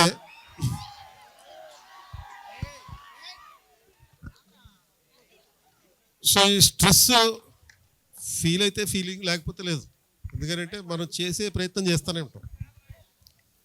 అండ్ ఆ తర్వాత చేసే ప్రయత్నం చేసిన తర్వాత అప్పుడు ఎగ్జామ్కి వెళ్తాం, పర్ఫెక్ట్గా రాస్తాం. ఏమవుతుంది అప్పుడు? ఖచ్చితంగా పాస్ అవుతాం, ఆర్ లేకపోతే మంచి మార్కులు వస్తాయి. అండ్ మ్యాక్సిమం అయితే ఒక మార్కు తక్కువ వస్తుంది అంతే. దానివల్ల లైఫ్ ఏం తలకిందులు కాదు, లైఫ్లో ముందుకు వెళ్తూనే ఉంటాం. కాబట్టి అసలు స్ట్రగుల్ అవుతున్నా అనే ఫీలింగే మనం యాక్చువల్గా డిస్కరేజ్ చేస్తుంది. ఆ ఫీలింగ్ లేకుండా చేసుకోండి. And anything else are we conclude? So ఒక లాస్ట్ సార్, మనం ఎన్నిసార్లు చదివినా కొన్నిసార్లు ఆన్సర్ రాసేటప్పుడు మర్చిపోతాం సార్, దానికి ఏమైనా టిప్స్? సో అదే చెప్పే కదా, అరౌండ్ మీకు డి కేటగిరీ కింద వస్తారు. ఇది అంటే ఎంత చదివినా కానీ మర్చిపోతున్నాం. ఇక్కడ మీరు చేయాల్సింది ఏంటి, కొన్ని టిప్స్ డెవలప్ చేసుకోవాలి. టిప్స్ డెవలప్ చేసుకోవడం అంటే సపోజ్ మీరు ఆల్రెడీ నోట్స్ ఉంది, ఆ నోట్స్లో ప్రతి పాయింట్కి ఒక కీవర్డ్ పెట్టుకోవాలి. సో ఆ కీవర్డ్స్ అన్నీ ఒక పేజ్లో రాసుకోవాలి. ప్రతి క్వశ్చన్కి ఆన్సర్ ఉంటుంది, ఆన్సర్లో ఒక 10 పాయింట్లు ఉంటాయి. 10 పాయింట్లకి ఒక్కొక్క పాయింట్ సపోజ్ ఒక సెంటెన్స్ అనుకో, ప్రతి సెంటెన్స్ ఒక వర్డ్ కింద కన్వర్ట్ చేసుకుని దాన్ని గుర్తుపెట్టుకునేటట్టుగా చూస్తుంది. ఆ రకంగా కీవర్డ్స్ బిల్డ్ చేసుకోవడం ద్వారా మీకు మర్చిపోకుండా ఉంటాం. ఆ వర్డ్స్ ఒక్కటే చదువుకుంటే చాలు, ఎగ్జామ్ రివిజన్ టైంలో కూడా ఆ మొత్తం కాన్సెప్ట్ అంతా గుర్తొస్తుంది. సార్ అలా చేసినప్పుడు కూడా కొన్నిసార్లు మర్చిపోతుంటాం సార్, అప్పుడు ఎలాంటి టిప్స్? సో ఇది మర్చిపోవడం అనేది కేవలం జనరల్గా అయితే 99% వరకు ఇది మన ఫీలింగ్. మర్చిపోవడం అనేది మన ఫీలింగ్. ఎందుకంటే ఇంత ప్రిపరేషన్ అయిన తర్వాత యాక్చువల్ ఎగ్జామ్ హాల్లోకి వెళ్ళాక అవి ఆటోమేటిక్గా గుర్తొస్తాయి. ఏ రకంగా గుర్తొస్తాయంటే క్లాస్ రూమ్లో విన్న పాయింట్లు కూడా కొన్ని సందర్భాల్లో గుర్తొస్తాయి. ఓన్లీ విని నోట్స్ రాసుకోకుండా ఉన్నటువంటి పాయింట్లు కూడా గుర్తొచ్చే అవకాశం ఉంది. కాబట్టి మనం ప్రయత్నం చేస్తాం ఏది, ఈ కీవర్డ్స్ తయారు చేసుకోవడం ద్వారా. అండ్ మనం మైండ్ని వైబ్రేట్ చేసుకునేటటువంటి ప్రయత్నం చేస్తాం. ఎగ్జామ్కి ముందు ఉన్నటువంటి 10, 15, 20 డేస్ ఏదైతే ఉందో ఈ దశలో మనం చదివింది ఖచ్చితంగా గుర్తుంటుంది. సో కాబట్టి నేను మర్చిపోతున్నా అనే ఫీలింగ్ తీసేసేయాలి ఫస్ట్. నాకు గుర్తుంటుంది, ఎన్ని చదివినా గుర్తు పెట్టుకుంటాను. దానికి సంబంధించి సపోజ్ సివిక్స్ ఉందనుకో, సివిక్స్కి సంబంధించి ఒక 20 పేజీల నోట్స్ ఉంటుంది. ఆ 20 పేజీల నోట్స్ని 2 పేజీల నోట్స్గా కీవర్డ్స్ ఆధారంగా దాన్ని డెవలప్ చేసుకోవాలి. అండ్ నెక్స్ట్ సార్, మనం ఎగ్జామ్కి కాన్ఫిడెన్స్ వెళ్తాం సార్, కానీ పేపర్ చూడంగానే మన కాన్ఫిడెన్స్ లాస్ అయిపోతుంది సార్. ఆ టైంలో మనం మోటివేట్ అవ్వడానికి ఏం చేయాలి సార్? సో ఇది మనం హాట్ సీట్ అంటాం దాన్ని. ఎగ్జామ్ హాల్లో మనం కూర్చునేది హాట్ సీట్. ఆ హాట్ సీట్లో కూర్చున్నప్పుడు కొన్ని సందర్భాల్లో డీమోటివేట్ అయిపోయే అవకాశం ఉంది. కానీ అది ఇప్పుడు దాకా చెప్పినటువంటి అంశాలు నువ్వు ఫాలో కాకపోతే అంటే ఏం చేయాలి, ఈ 20 డేస్లోనే ఆ ఎగ్జామ్ రోజు జరగబోయేటటువంటి సిచ్యువేషన్కి ప్రిపేర్ అవుతున్నాను. ఈ లాస్ట్ జూన్ నుంచి ఏం ప్రిపేర్ అయ్యావు అనే దానికన్నా ఇంపార్టెంట్ ఈ నెక్స్ట్ 20 డేస్లో ఏం చేస్తాం అనేది. కీవర్డ్స్ తయారు చేసుకోవడం, తర్వాత టీచర్తో మాట్లాడడం, మెంటార్స్తో మాట్లాడడం, పేరెంట్స్తో మాట్లాడడం, వీటన్నిటి వల్ల ఈ ప్రాబ్లం రాదు. అవన్నీ చేయకపోతే ఆ ప్రాబ్లం వస్తుంది. So okay fine. Sir score ఇంపార్టెంటా నాలెడ్జ్ ఇంపార్టెంటా సార్? ఏంటి స్కోర్ ఆర్ నాలెడ్జ్? నాలెడ్జ్ ఏమో నీకు ఇంపార్టెంట్, పేరెంట్స్కి ఏమో స్కోర్ ఇంపార్టెంట్. ఓకే. సో ఇద్దరికి కావాల్సినటువంటి అంటే ఇండియన్ ఎడ్యుకేషన్ సిస్టంలో ఏముందంటే నీ స్కోర్ని బట్టి నెక్స్ట్ లెవెల్లో నీ ఎఫిషియన్సీ ఏంటి అనేది సొసైటీ అంతా డిసైడ్ చేసేస్తుంది. కానీ స్కోర్లు లేకపోయినా కానీ లైఫ్లో అత్యున్నత స్థానాలకు ఎదిగిన వాళ్ళు ఉన్నారు. రెగ్యులర్గా మీకు చెప్తాను, చాలా సందర్భాల్లో చెప్పుంటే నాకు ఎగ్జాంపుల్ ఎవరిది, మన రోణంకి గోపాలకృష్ణది.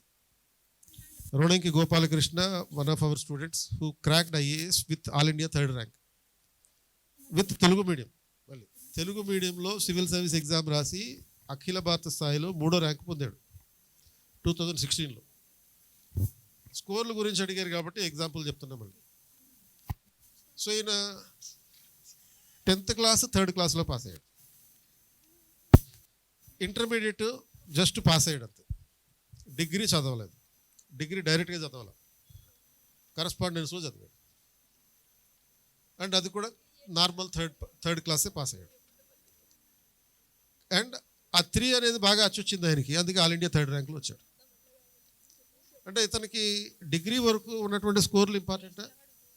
అవి ఇంపార్టెంట్ కాదు, నాలెడ్జ్ బిల్డ్ చేసుకున్నాడు. చూడు, నాలెడ్జ్ బిల్డ్ చేసుకోవడం వల్ల ఏమైంది, అల్టిమేట్ గోల్, నీ అల్టిమేట్ గోల్ అంటే జడ్జ్ అవ్వడం, నీ అల్టిమేట్ గోల్ అంటే IAS అవ్వడం, నీ అల్టిమేట్ గోల్ అంటే IPS అవ్వడం. దానికోసం నువ్వు ఇప్పుడు నీ నాలెడ్జ్ని పెంచుకో. ఈ నాలెడ్జ్ని కనుక నువ్వు ఇంటర్మీడియట్ ఎగ్జామ్లో రీప్రొడ్యూస్ చేసినా నీకు 100కి 90 మార్క్స్ వస్తాయి. ఇప్పటిదాకా నువ్వు సంపాదించినటువంటి నాలెడ్జ్ని రీప్రొడ్యూస్ చేసినా చాలు. నాలెడ్జ్ ఆల్రెడీ ఉంది నీకు. మార్కులు తెచ్చుకోవడం అనేది నువ్వు ఎలా రాస్తావు, ఎలా ప్రజెంట్ చేస్తావు అనే దాని మీద ఆధారపడి ఉంటుంది. ఇప్పుడు మనకి day before yesterday APPSC group 1 results వచ్చారు.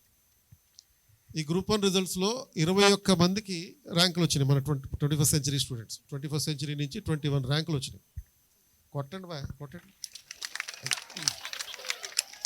సో వీళ్ళతోటి మీరు మీకు నెక్స్ట్ 14th రోజున, ఫిబ్రవరి 14th రోజున మీకు ఇంటరాక్షన్ పెట్టిస్తాం. సో వాళ్ళని చూస్తే మీకు అర్థమైపోతుంది స్కోర్ ఇంపార్టెంటా లైఫ్లో, నాలెడ్జ్ ఇంపార్టెంట్ అని. So they were not bothering about the marks, they were only building their knowledge. But the building ఎప్పుడైతే when you're building the knowledge ఆటోమేటిక్గా స్కోర్లు వస్తాయి. ప్రత్యేకంగా దానికోసం ఏమి పోరాటం చేయక్కర్లేదు.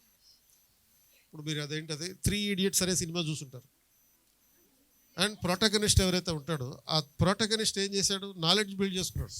ఆటోమేటిక్గా అందరికన్నా ఎక్కువ స్కోర్ వచ్చింది. అది and that's all. Good evening, sir. What if someone fails in their second attempt, either in competitive exams for higher education? Should be continue to give attempt or change or continue course if it okay to do so? సరే మళ్ళీ ఒకసారి చదువు. What if someone fails in their second attempt, either in competitive exams for higher education? Should he continue to be attempt or change? So if you are a loser, you will stop giving the attempt. అది జనరల్గా second attempt కూడా fail అయితే ఏం చేయాలనేది కదా నీ question. So second అటెంప్ట్లో కూడా fail అయితే ఏం చేయాలి, రీస్టార్ట్ ఇనే ఉంటారు కదా, రీస్టార్ట్. 12th ఫెయిల్ ఏం చెప్పాడు అక్కడ, నువ్వు సెకండ్ అటెంప్ట్ ఫెయిల్ అయ్యావా, give the third attempt fail అయ్యావా, గివ్ ద 4th అటెంప్ట్. అంతేగాని ప్రయత్నం చేయడం మాత్రం ఆపద్దు. ప్రయత్నం చేసి ఓడిపో అంటారు దాన్ని, ప్రయత్నం చేసి ఓడిపో, కానీ ప్రయత్నం చేయడంలో ఓడిపోకు. సో అది కాబట్టి ఏం చేయాలి, నువ్వు మెల్లగా స్టార్ట్ చేస్తున్నావు. ఇప్పుడు నీ ఇంటర్మీడియట్లో నువ్వు ప్రిపరేషన్ అనేది లైఫ్కి సంబంధించిన preparation you have started slowly but smoothly. Recently ఒక F1 అని చెప్పి ఒక సినిమా వచ్చింది. F1 ఒక ఇంగ్లీష్ మూవీ వచ్చింది. దాంట్లో ప్రొటాగనిస్ట్ ఒక డైలాగ్ చెప్తాడు. ఏంటంటే స్లో ఈ F1 అంటే ఏంటి, రేస్ కార్ల సినిమా. అంటే దాని ఫాస్టర్ రేసెస్ చేయాలనేది దానికి మామూలు కాన్సెప్ట్ కదా. But what he believes is slow is smooth, smooth is fast. Slow is smooth, smooth is fast. అంటే నువ్వు స్టార్ట్ చేయడం మెల్లగా స్టార్ట్ చేయి, ఒక తాబేలులాగా స్టార్ట్ చేయి, తప్పులేదు.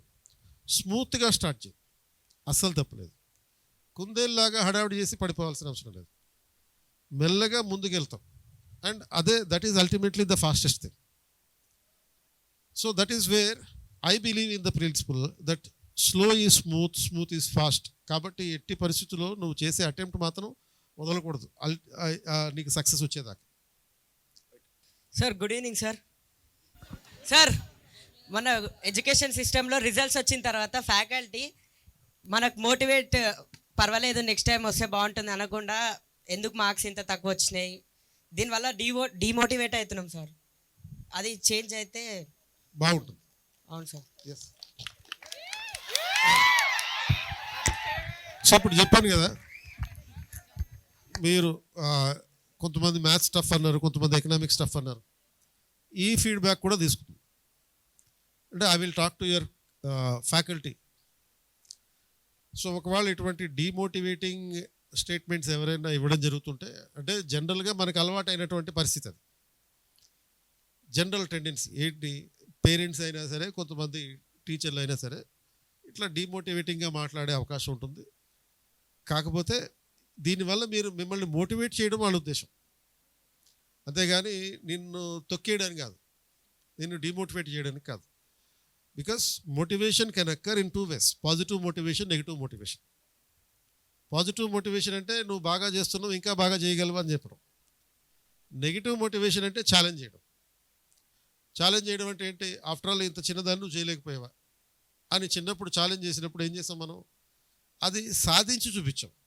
ఆ ఓరియంటేషన్లో కొంతమంది ఫ్యాకల్టీ ఈ రకంగా ఒకవేళ మిమ్మల్ని అంటే డిమోటివేట్ చేసినట్టుగా అనిపిస్తుంది తప్ప అది యాక్చువల్గా వాళ్ళ ఇంటెన్షన్ మాత్రం మోటివేట్ చేయడమే, in the process of making you to get motivated through the challenge. అది. సో ఆ ఓరియంటేషన్ మార్చుకునే విధంగా నేను చెప్తాను. Okay, so that's all for today. So next 20 daysలో కూడా ఏ విధంగా మీ ప్రిపరేషన్ ఉండాలి అనేది మళ్ళీ నేను రేపు స్టాఫ్ కూడా చెప్తాను. వాళ్ళు మీకు ఓరియంటేషన్ మారుస్తారు కొంచెం ఈ నెక్స్ట్ 20 daysలో. Best of luck. As we come to the end of this gathering, I consider it my privilege to propose the vote of thanks. First and foremost, I express my sincere gratitude to our respected Chairman Sir for sparing his valuable time and enlightening us with his inspiring words as goal orientation and stress management. His guidance will surely remain with us as we move forward in our academic journey. I also extend my heartfelt thanks to our honorable directors, associate deans, principals, all the faculties, all the incharges and PTs for their encouragement, motivation and constant support towards student development. Last but not the least, I thank all who made this event successful, and I also thank all my fellow students for your patience and participation. With this, I conclude today's program. Thank you one and all, and have a great day ahead. Thank you.